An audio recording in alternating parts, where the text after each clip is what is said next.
सभी दोस्तों को नमस्कार।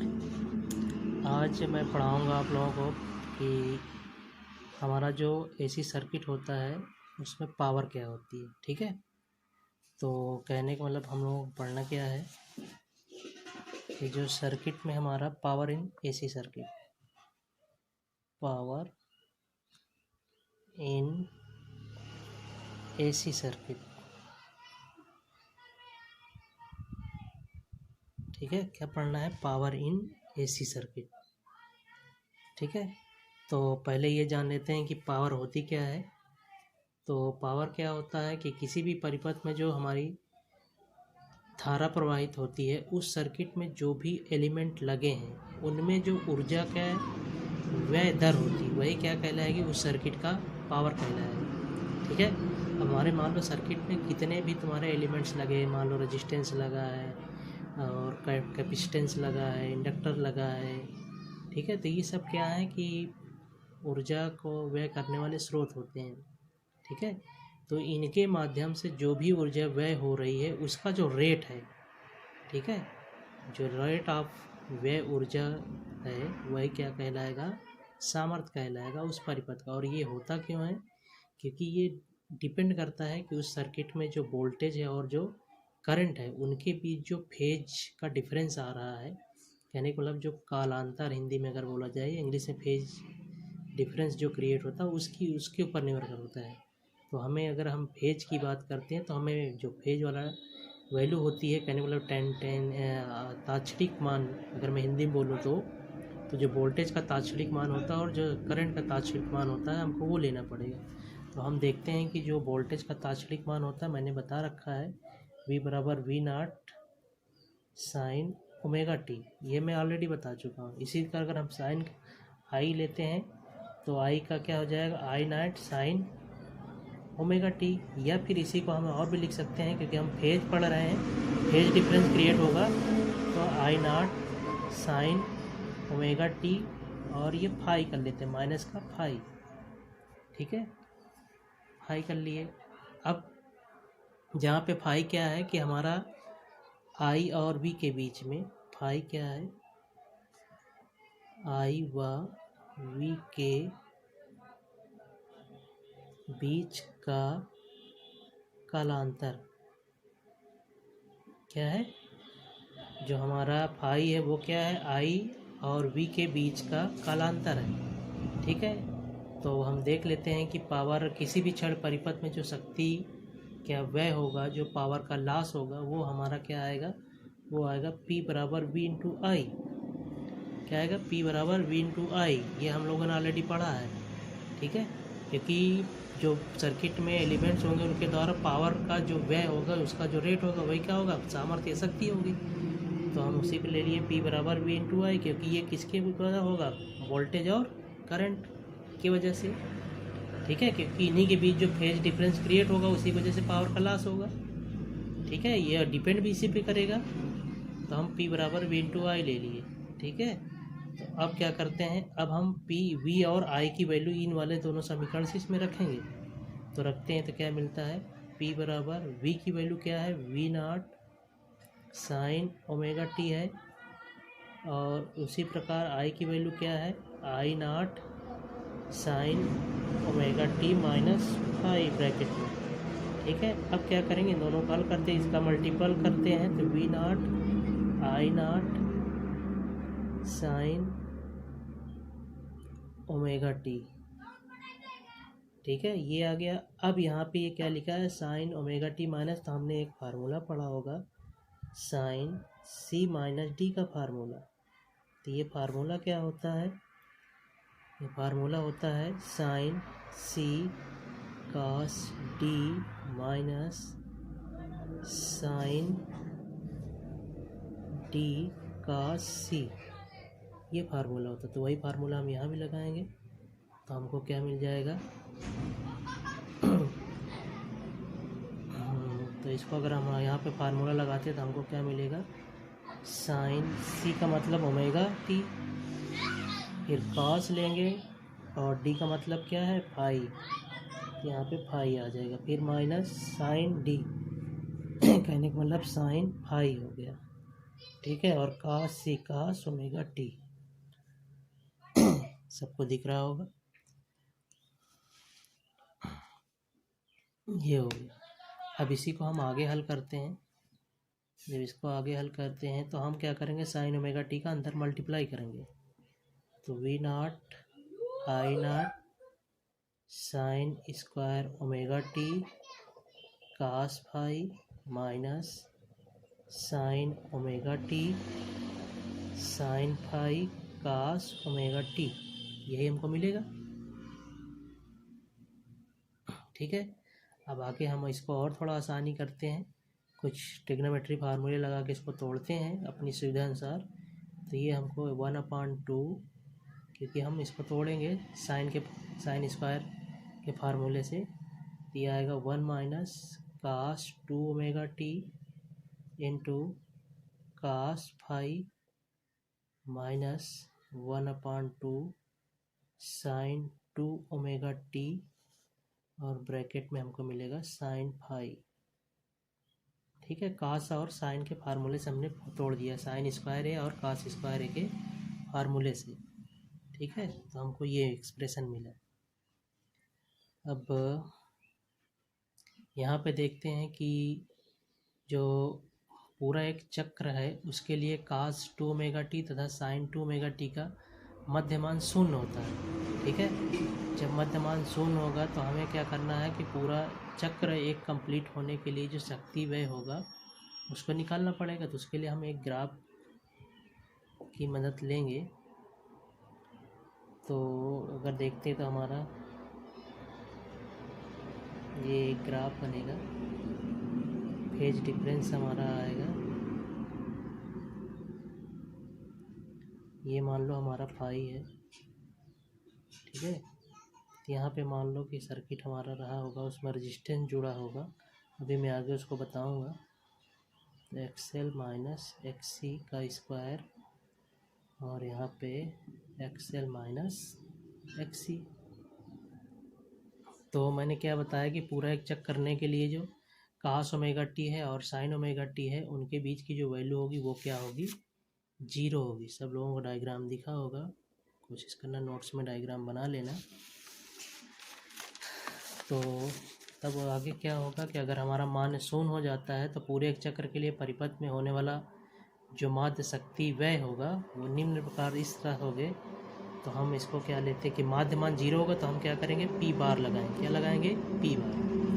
तो ये आ जाएगा हमारा 1/2, क्योंकि भाई साइन और आई, क्योंकि जो माध्य होता है वो क्या करेगा, दोनों का 1/2 होगा, तो हमने कर दिया। अब मेन वैल्यू हम लोगों ने पढ़ा है पहले, ठीक है, पीछे मैंने पढ़ा रखा है। तो 1/√2 V naught √2 into I naught √2 और कास फाई, ये आ गया। अगर इसी को हम और हल करते हैं तो क्या मिलेगा, P बराबर VRMS, क्योंकि ये RMS की और ये क्या इसकी वैल्यू IRMS, और इंटू कास फाई। ये कायम होगा, शक्ति है तो ये हमारा कायम रहेगा वाट में। ठीक है, तो जहाँ पे कास फाई है, जो कास फाई है क्या कहलाएगा, पावर फैक्टर कहलाएगा। क्या कहलाएगा, पावर फैक्टर। ठीक है, और इसका जो मान है ये डिपेंड करेगा हमारा जो सर्किट में एलिमेंट्स लगाए जाएंगे, मान लो रेजिस्टेंस लगाया गया या फिर कैपेसिटेंस लगाया गया, फिर इंडक्टर लगाया गया। ठीक है, अब देख लेते हैं कि यदि हमारा सर्किट में जो वोल्टेज और करंट है उसके बीच अगर कालांतर फाई हो, ठीक है, जब अगर कालांतर फाई होगा तो अगर हमारा सर्किट क्या है, LCR है, LCR, यदि परिपथ LCR, L का मतलब क्या है, इंडक्टर, C का मतलब है कैपेसिटर, और इसका क्या मतलब है, रजिस्टर। ठीक है। ये इंडक्टर है, ये कैपेसिटर है, और ये क्या है, रेजिस्टेंस। इसी को बोला जाता है LCR सर्किट। ठीक है। तो इसके लिए जब अगर मैंने बताया कि दोनों में का जो वोल्टेज और करंट है उनके बीच का जो फेज डिफरेंस है वो अगर फाई हो तो वैल्यू हमारी क्या आती है, टाइन फाई बराबर। अब हम देखेंगे इस वाले में से, तो ये हमारा एक ये ट्रायंगल मैंने भी बनाया था पीछे। तो यहाँ पे देखेंगे लंब बटे क्या होगा, आधार। तो आधार हमारा क्या है, आर है। क्या है, लंब बटे आधार। ठीक है। तो टाइन फाई बराबर अगर देखते हैं तो क्या आएगा, लंब बटे आधार। तो लंब हमारा क्या आ जाएगा, XL माइनस XC आ जाएगा, और आधार क्या है, R है। ठीक है। तो अगर हम शक्ति गुणांक की बात करेंगे, कास फाई बराबर निकालेंगे तो क्या होता है, कास फाई की अगर वैल्यू निकालते हैं तो आधार बटे क्या होता है, कर्ण। कास बराबर क्या होता है, आधार बटे कर्ण। तो आधार बटे कर्ण इधर आ जाइए। कास फाई बराबर देखते हैं तो आधार हमारा क्या होगा, आधार हमारा क्या है, R। तो हमने ये लिख दिया R। कर्ण क्या है, कर्ण हमारा ये है R स्क्वायर ब्रैकेट में XL x माइनस XC का होल स्क्वायर। इधर आ जाते हैं, देखते हैं हम। तो ये क्या आ जाएगा, under root R square plus XL minus XC का होल स्क्वायर। ठीक है। अब ये वैल्यू जो आती है ये जेड की वैल्यू होती है, तो इसी को हम लिख सकते हैं आगे R/Z, क्योंकि मैंने पीछे पढ़ा रखा है, पीछे के लेक्चर में जब मैंने सबका एक एक अलग अलग पढ़ाया था कि एक में कैपेसिटर लगा हो तो क्या होता है, एक में रेजिस्टेंस लगा हो तो क्या हो, एक में कैपेसिटर लगा हो तो क्या हो, ये सब मैंने पढ़ा रखा है। ठीक है। तो वहाँ से ये देख लेना कि ये जेड बराबर R square plus XL minus XC value कहाँ से आई है। ठीक है। तो हम ये कह सकते हैं किसी भी प्रत्यावर्ती परिपथ में जो ओमी प्रतिरोध तथा परिपथ की प्रतिबाधा के अनुपात को क्या कहेंगे, शक्ति गुणांक, ये फैक्टर कहेंगे।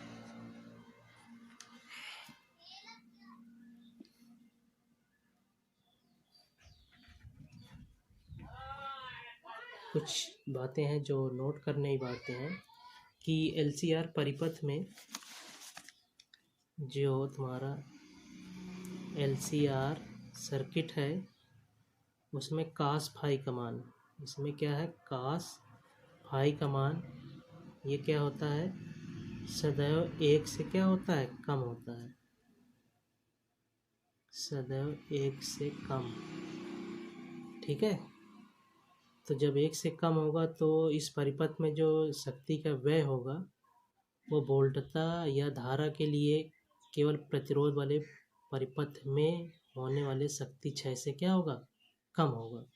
कहने का मतलब, क्योंकि हम जानते हैं चूँकि IRMS बराबर क्या होता है, VRMS बाय इंटू जेड, या फिर अगर इसको देखते हैं तो ये क्या मिलेगा, VRMS बराबर IRMS इंटू जेड।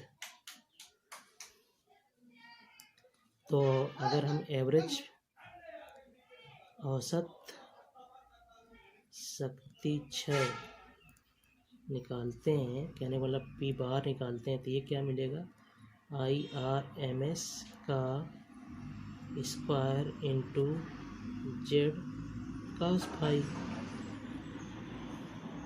तो ये हमें क्या मिलेगा, IRMS into Z cos phi या फिर IRMS का होल स्क्वायर इंटू जेड गुणे कास। ये भी वैल्यू हमने ऊपर निकाला है तो मैं रख देता हूँ इसको R/Z। तो यहाँ से हमारा जेड कैंसिल हो गया, या फिर कहा जाए कि ये कास फाई बराबर हमारा R/Z भी होता है। ठीक है। तो ये वैल्यू यहाँ पे ही लिखे, तो ये जेड कैंसिल हो गया, तो हमको मिला क्या, P बार बराबर मिला हमको IRMS का होल स्क्वायर इंटू R। ठीक है। तो ये है विशेष का कंडीशन क्या है कि जब परिपथ में केवल हमारा प्योर रेजिस्टेंस लगा होगा, ये तो पूरा ओवरऑल सभी के लिए है। जब मैं अलग अलग बता देता हूँ कि पहली कंडीशन क्या है, जब प्योर रेजिस्टेंस हमारा क्या होगा,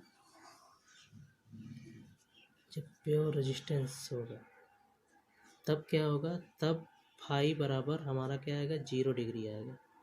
तो उस समय अगर 0 डिग्री आएगा तो कास फाई बराबर क्या आएगा, कास 0 अंश। इसका मान कितना होता है, 1। ठीक है, तो उस समय जो पी बार आएगा वो हमारा क्या आएगा, अगर हम वैल्यू रखेंगे इसमें कास फाई की अगर हम वैल्यू रख देते हैं तो हमको क्या मिलेगी, ये तो 1 हो जाएगा। तो कहने के लिए मिलेगा क्या, VRMS और RMS, VRMS और IRMS, सॉरी। ठीक है, इसी प्रकार दूसरा क्या है कि जब हमारा इंडक्टर और नेक्स्ट पेज में देखो,